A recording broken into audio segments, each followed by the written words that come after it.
Sha-da-da-da, sha-da-da-da-da. Get a job. Sha-da-da-da, sha-da-da-da-da. Get a job. Sha-da-da-da, sha-da-da-da-da. These days, better people come from Brook Street. Because before you see the person we send you from Brook Street, we'll have seen a whole lot more who weren't exactly right for your job. Brook Street is changing. Get a job.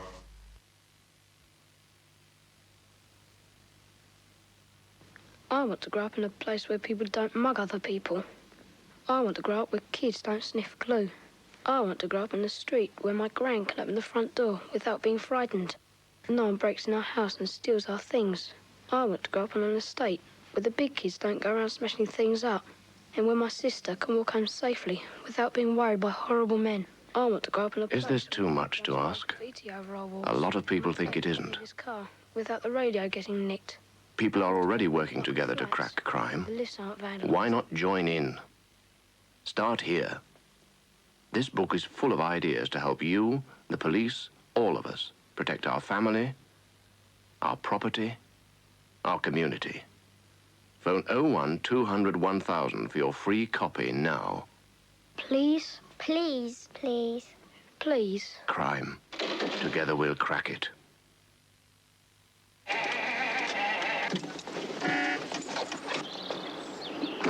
This is the last time. It's got to go. Philistine, it's a work of art. So put it in a museum. You've got no soul. You've got no transport. This car does have 5 gears. Do you want to drive? No. Sure. Positive. You won't be needing the car today, then? The car. No 5. The car. The car. The car. There's more to life with Renault. Sorry I'm late, lad. Terrible sore throat. Stopped off for sweets. Don't be daft, You need more than sweets. You need Strepsils. They're antiseptic and really help fight infection. Strepsils, Strepsils, Strepsils. Solid medicine for sore throats.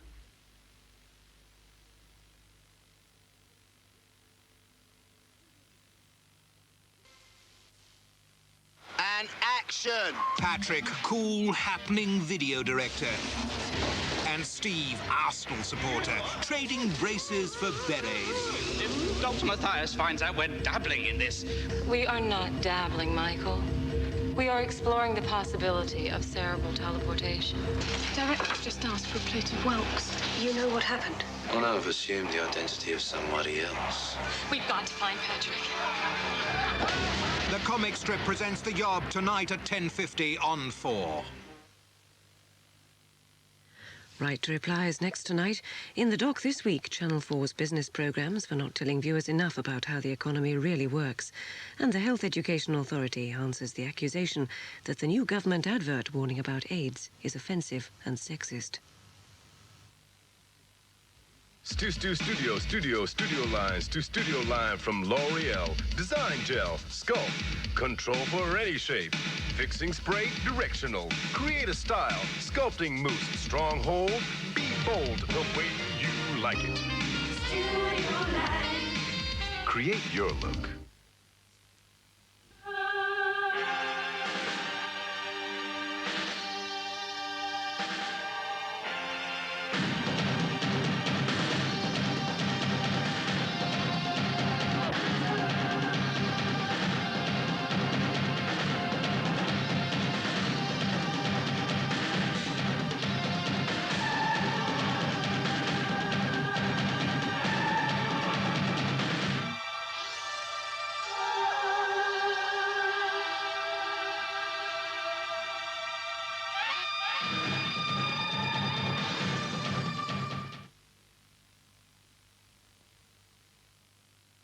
"100 years to grow, 100 seconds to fell. Path of the Rain God tomorrow explores Belize, an environment at the turning point. Today, the great variety and beauty of the countryside is still largely intact. Mangrove forests and a massive barrier reef act as a vast breeding ground for fish and crustacea. But for how much longer will this natural wealth last? Path of the Rain God, Belize the Turning Point, tomorrow at 7:15 on 4.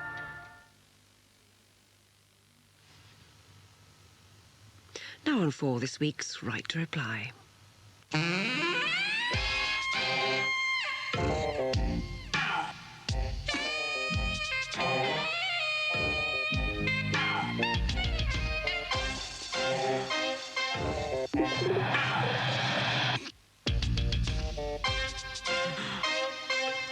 Good evening. If you stayed up late the Friday before last watching the discussion programme After Dark on Channel 4, you would have seen an angry young Scot called Spider Wilson taking part in a discussion about homelessness.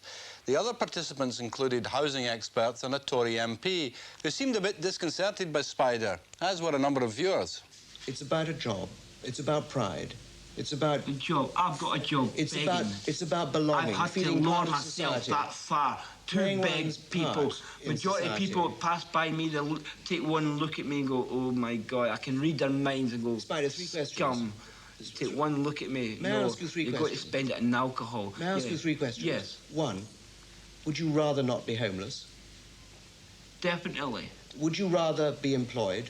Take one step at a time.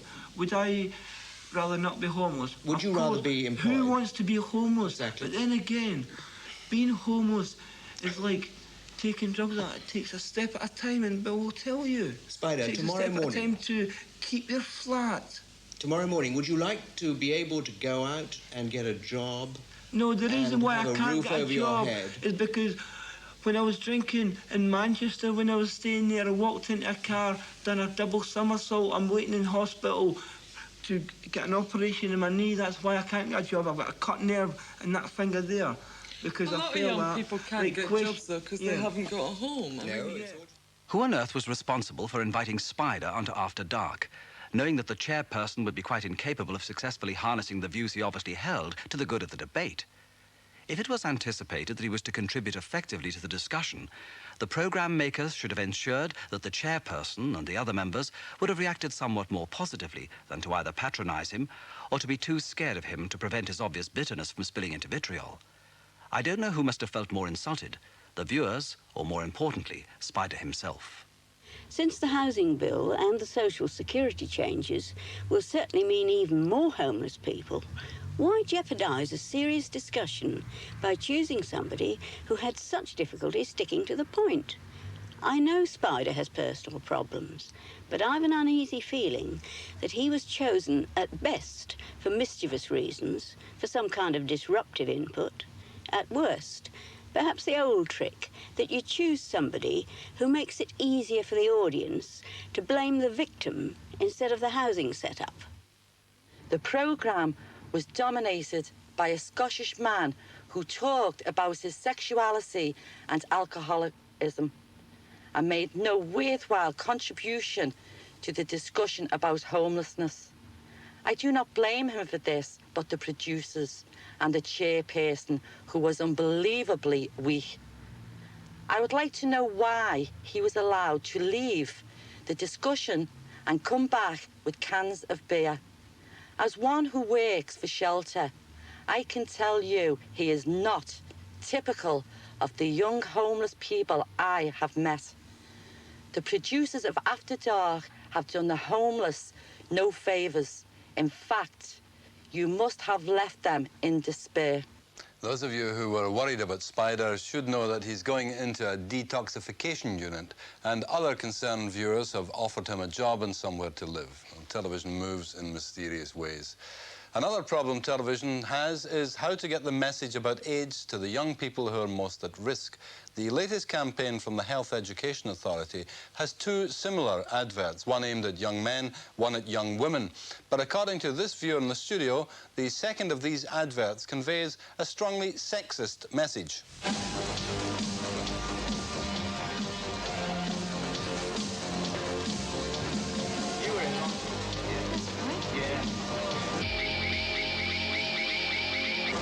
Do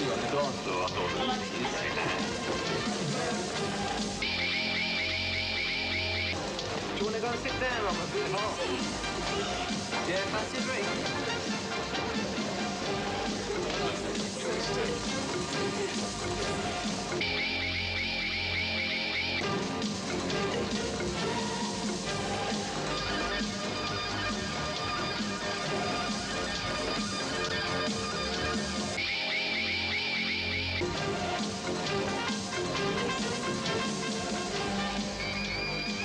Fancy coming back to my place?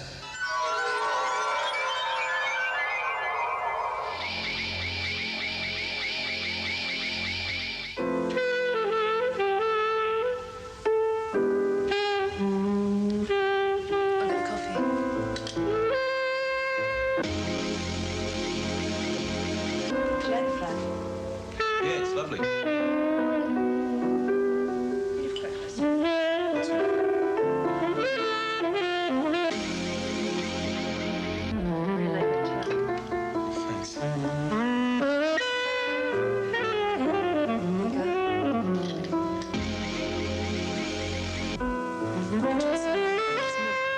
Please. Thank you.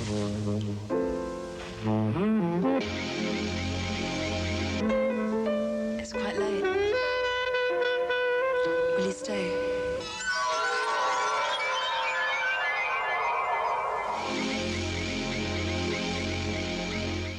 The woman responsible for that advert is Susan Pearl, the director of the AIDS program at the Health Education Authority. Our viewer demanding a right reply is Elizabeth McGurr.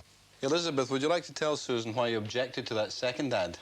Yes, I found the image of the female very, very strong in the sense that she's the temptress and she's trying to seduce him in a way that wasn't shown in the first advert with the male. And I'd like to know why these images of women being temptresses and seductresses is still portrayed on the screen. Well, the first point I'd like to make is that my responsibility as a health educator in this case is to communicate the urgent and important message about AIDS, that it is a dangerous disease and that people have to take care, and to find the best way of doing that, that people can understand, that relates to their everyday life. And these ads have been very, very carefully tested with the young people for whom they're intended. And the young people identify with them. They find that they can understand the environment that they're showing, that they're seeing, and the message is meaningful to them. I don't believe that the woman in the second advertisement is a temptress or a seductress. I think she's a modern young woman. I don't think she is. If she's a modern young woman, then she's supposed to be strong. And I think the way that you've dressed her, her whole appearance, the way that you have close-up shots of her body is still the sort of the sun attitude towards women, that she has all the power, but not power in a very positive way. It's power in a way that's going to get the man, and he's got no control over what he's doing. So you think it's saying to men, watch out for this kind of woman because she's as deadly as the virus? That's right. In fact, she is the virus. No, she is a young woman in control of her own environment, in control of her social scene and in control of her sex life. And from that point of view, I think she is quite a good role model. I would agree in many ways that both the ads portray a stereotype of how men and women relate to each other in sexual matters. And certainly for the future, we'd like to develop an approach to sex where men and women actually talk to each other more and where they focus on other aspects of their lives except their physical attributes. But I think that within the realities of the days that we live in, and particularly young people, this woman is not portrayed in a sexist way at all. And she is seen, we must remember that, from the eye of the beholder, who is a man, as indeed the young man in the other ad is seen from the eyes of a young woman. But the man in the other ad is dressed in a very neutral way. I mean, you can't get away from the fact that every way that this woman is dressed is very, very provocative. The male is not dressed in a provocative way. She is. I think in that sense that you are portraying a very sexist image of the woman. No, the defence there was that it's shot as though it's the man looking, so that's why it looks so lascivious, as it were. Whereas the one shot from the woman's point of view is pretty straight. But both the young man and the young women are dressed in the way that young men and young women dress today. I don't think that's right. The clothes that the young woman is wearing were tested, as all the aspects of the ads were, with young women all over the country, not just in London and not just from one group. And the young actress who portrayed that woman herself moved through the ad in her own way. We didn't instruct her what to do. But do you think Elizabeth, there's a rather puritanical message that's also coming out of this, which is, you know, keep away from bad women, and therefore not very practical. No, I don't think you're educating the viewer in any way in that sense. I think that you'll find statistics show that women are not the ones who are giving men AIDS. I think there's very, very little to show that. And so in that sense, that you've got the woman who's the stronger of the two in a sexual way, then I think the information is incorrect. I think the information that we are conveying through those ads is that the HIV, the virus that causes AIDS, can be passed both from men to women and from women to men. And we are saying to people, to the general population, look, take care. Cut down on the number of partners that you have and use a condom. And we're speaking to both sexes about a very urgent issue and about a disease that is spreading increasingly in our society, and I think that's very responsible. Susan, it's our responsibility in this show to ensure that the last word in a debate goes to the viewer. Elizabeth? I think it's important that in future that the images of women, and I think it's very, very important that the images of women are portrayed a little more neutrally, as you have done with the male. And I think you ought to bear that in mind because you're not passing the information across in that sense. Elizabeth McGurr, Susan Perel, thank you. Well, politics now, this time the Middle East, where the situation is so serious, one viewer says Jasper Carrott shouldn't joke about it in the BBC's Carrott Confidential. I was beaten black and blue. I thought, blimey, here I am, supposed to be Clark Kent, and I'm being treated like a Palestinian. I'm just seeing if you're socially aware tonight. Jasper Carrott made a very sick joke about being punched like a Palestinian. This offended me and a friend who was watching. Jasper, please remove such unsatisfactory scripts from your programme. War is no joke. Well, news this week that Channel 4 is dropping its talk show Mavis on 4. As well as some papers, protests came from fans of Mavis Nicholson.